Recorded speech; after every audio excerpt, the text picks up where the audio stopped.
I'm available 24/7 to help solve issues. Right. Call me 3 a.m. on a Sunday morning, I don't care. Were you a little naive when you thought I can easily build an electric car and a rocket? I didn't think it would be easy. Like I said, I thought they would probably fail.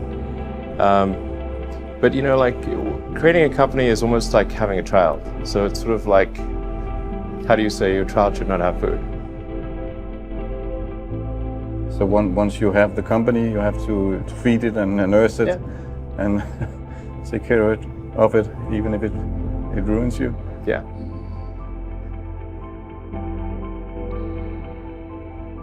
There were some tough times in 2008, end of 2008. How did you get through that period of crisis? Yeah. Can we just break for a second? Sure, of course. Yeah. You want to wait a little while? Man, I sure hope it was worth it. Sure hope it was worth it. Well, I mean, Tesla really faced a severe threat of death due to the Model 3 production ramp. Essentially, the company was bleeding money like crazy, and just if we didn't solve these problems in a very short period of time, we would die. And it was extremely difficult to solve them. How close to death did you come?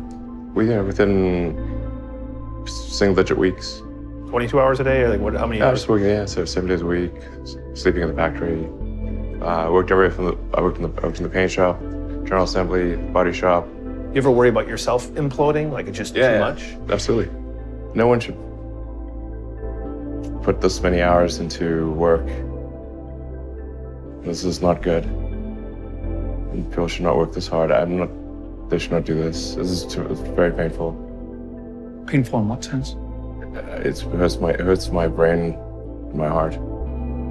Where do you come up with your best ideas? Are you on vacation, or are you kind of just like in the middle of the night you wake up and start drawing things down? Or you know, sounds really cliche, but like the shower is probably like you know, wake up and go to shower in the morning. And I think actually what's really happened is kind of stuff is percolated in the subconscious. Right.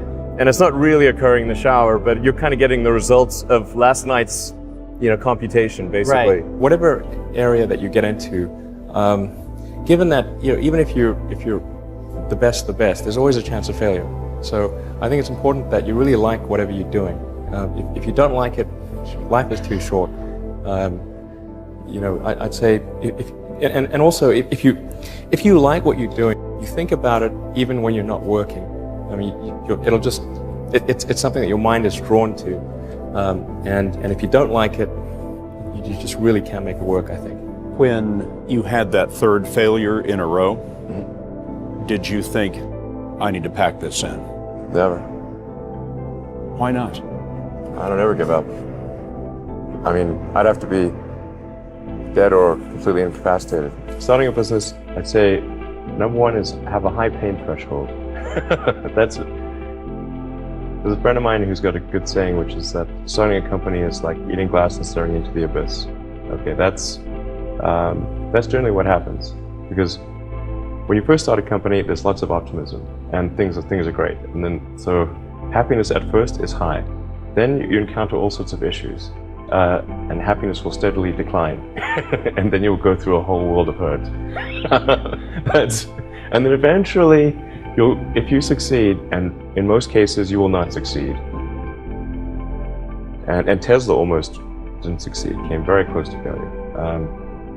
Then if you succeed, then after a long time you will finally get back to happiness. I think too is you've got to make sure that whatever you're doing is a great product or service. It has to be really great. And I go back to what I was saying earlier, where if you're a new company, I mean, unless it's like some new industry or new market that, if it's an untapped market, then you have more ability to, the standard is lower for your product or service. But if you're entering anything where there's an existing marketplace against large entrenched competitors, then your product or service needs to be much better than theirs. It can't be a little bit better, because then you put yourself in the shoes of the consumer, and they say, why would you buy it as a consumer? You're always going to buy the trusted brand unless there's a big difference. So a lot of times, entrepreneur will come up with something which is only slightly better. And it can't just be slightly better. It's got to be a lot better. Number 3, I'd say, is constantly seek criticism.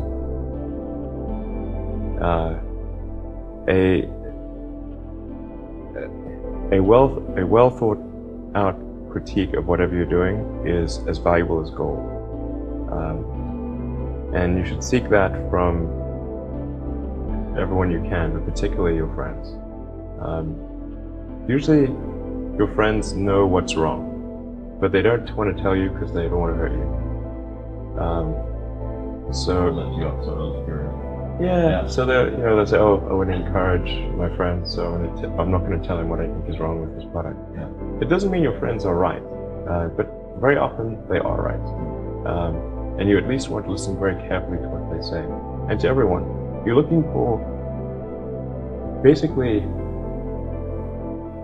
you should take the approach that you're wrong.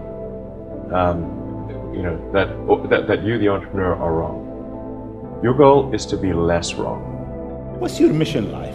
Why you do whatever you do? When I was a kid, I was wondering kind of what's the meaning of life? Like, why are we here? What's it all about? Now, I came to the conclusion that what really matters is trying to understand the right questions to ask. The more that we can increase the scope and scale of human consciousness, the better we are able to ask these questions. To be a spacefaring civilization, and for humanity to be out there among the stars, and be a multi-planetary species. Being a multi-planet species and being out there among the stars is important for the long-term survival of humanity. The part that I find personally most motivating is that it creates a sense of adventure, and it makes people excited about the future.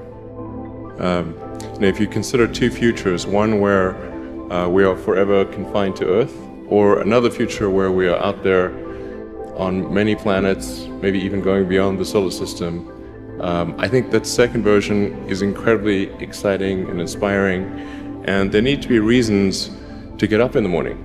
Life can't just be about solving problems. Otherwise, what's the point? There's got to be things that people find inspiring and make life worth living. That is a thing we want. This is a wonderful thing to me, and that's what we should strive for. There's a friend of mine who's got a good saying, which is that starting a company is like eating glass and staring into the abyss. When you first start a company, there's lots of optimism, and things are great. And then, so happiness at first is high. Then you encounter all sorts of issues, and happiness will steadily decline. When my brother and I were starting our first company, instead of getting an apartment, we just rented a small office and we slept on the couch. We had just one computer, so the website was up during the day and I was coding at night. 7 days a week, all the time. If you succeed, and in most cases you will not succeed, and Tesla almost didn't succeed, came very close to failure. I don't ever give up. I mean, I'd have to be dead or completely incapacitated. If you're trying to do something new, it's the best way to think. And now is the time to take risk.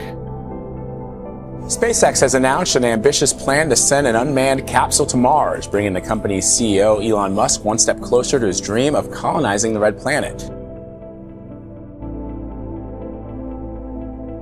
Work hard, every waking hour. That's the thing I would say, particularly if you're starting a company. And then just work like hell. I mean, you just have to put in, 80 to 100 hour weeks every week. Other people are putting in 40-hour work weeks and you're putting in 100-hour work weeks. Then even if you're doing the same thing, you know that in 1 year you will achieve in 4 months what it takes them a year to achieve.